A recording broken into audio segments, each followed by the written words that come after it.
여러분 안녕하십니까, 진성호입니다. 이재명 더불어민주당 대표가 오늘도 서초동 중앙지법에 출석했습니다.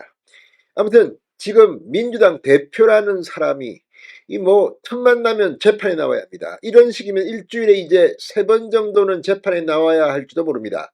자, 오늘 대장동 재판, 이재명 대표가 위정교사 1심 무죄 선고를 받은 뒤 처음 열리는 재판입니다.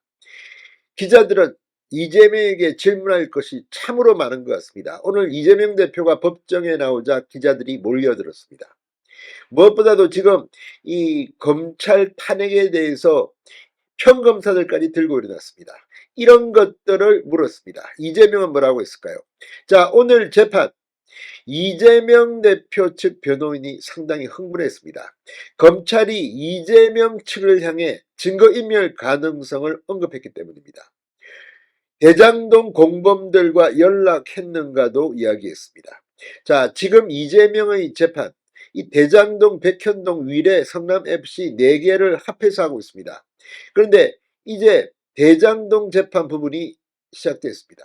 이거 언제 끝날지도 모릅니다. 아무튼 이런 식으로 재판을 하는 법원도 한심하거니와 오늘 재판에서 이재명 측이 발끈한 이유는 검찰의 날카로운 지적 때문이었습니다.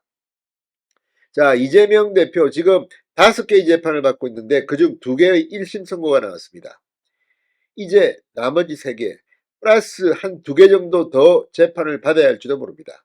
이런 사람이 민주당 대표니까 민주당이 지금 하고 있는 꼬라지를 보십시오. 예산안, 법안, 탄핵 뭐 하나 제대로 국민들의 민생을 위한 것이 있습니까? 아무튼 오늘 이재명 대표는 또 법원에 나왔습니다. 이제 계속 나올 겁니다. 무엇보다 2심 재판이 곧 2개가 시작됩니다. 참으로 한심한 대표. 오늘 이재명 변호인이 왜 발끈했을까요? 이걸 보면 이재명도 본인도 본인이지만 주변의 측근들, 이화영, 김용, 정진상 거기서 폭탄이 터지고 있습니다. 김인섭은 이미 터졌습니다. 오래 못 갈 것 같습니다. 오늘 이재명이 서초동에 나와서 했던 행동, 그만큼 지금 여유가 없어 보입니다. 진성호의 융단 폭격 시작합니다. 이재명 더불어민주당 대표를 융단 폭격합니다. 자, 이재명 대표가 위증교사 1심 판결 이후 처음으로 자신의 대장동 특혜 의혹 재판에 출석했습니다.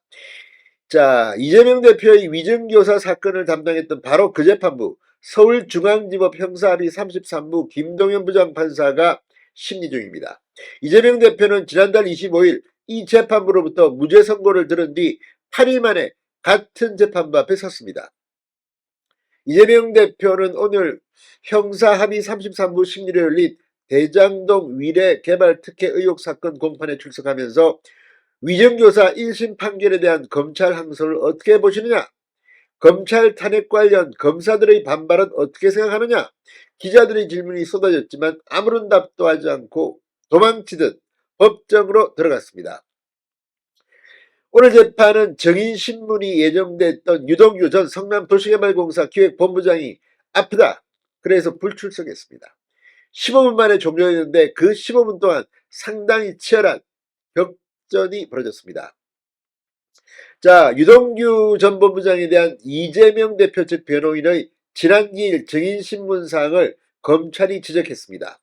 증거인멸 가능성을 언급한 겁니다. 그러자 이재명 대표 측이 모욕적이라며 검찰에 사과를 요구하기도 했습니다. 검찰은 이렇게 말했습니다. 이재명 대표의 변호인이 다른 재판에서 이루어진 정인신문사항을 베껴서 물어본 게 확인된다. 신문사항을 어떻게 구한 건지 연락이 있었다면 대장동 공범이 연락한 것으로 볼 수 있고 그 과정에서 증거인멸의 우려가 있다고 지적했습니다. 상당히 이재명 측에서는 아픈 지적입니다. 대장동 공범과 연락한 것으로 볼 수 있고 증거인멸 우려가 있다. 그런데도 지금 이재명 참 이거 언제 끝날지도 모르는 재판입니다.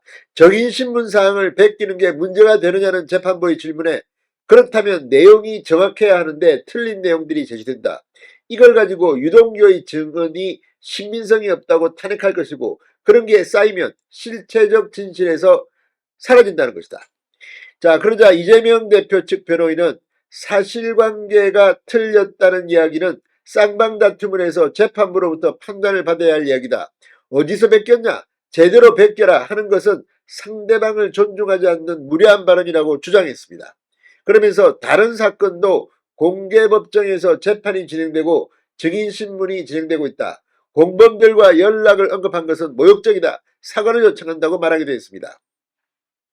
자, 이재명 대표 지금 성남시장 재직 시절 민간업자들에게 유리한 대장동 개발사업 구조를 승인해 이 성남도시개발공사에 4,895억 원의 손해를 끼치고 측근을 통해 직무상 비밀을 흘려 민간업자들이 7,886억 원을 챙기게 했다는 혐의 등으로 지난해 3월 기소됐습니다. 액수가 7천억, 4천억, 거의 5천억, 8천억에 이릅니다. 이게 유죄로 판단된다면 이재명은 정말 남은 생 중 상당 기간을 구치소에서 썩어야 할지도 모릅니다. 유죄라면 말입니다. 그리고 이 액수가 다른 사건과는 정말 규모가 다릅니다.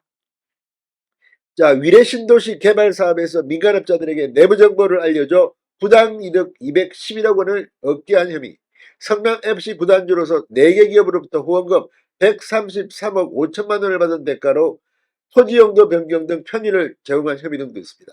이 액수 이거 하나하나가 다 유죄가 된다면 이재명은 정말 징역 10년 이상은 다 받습니다. 이거.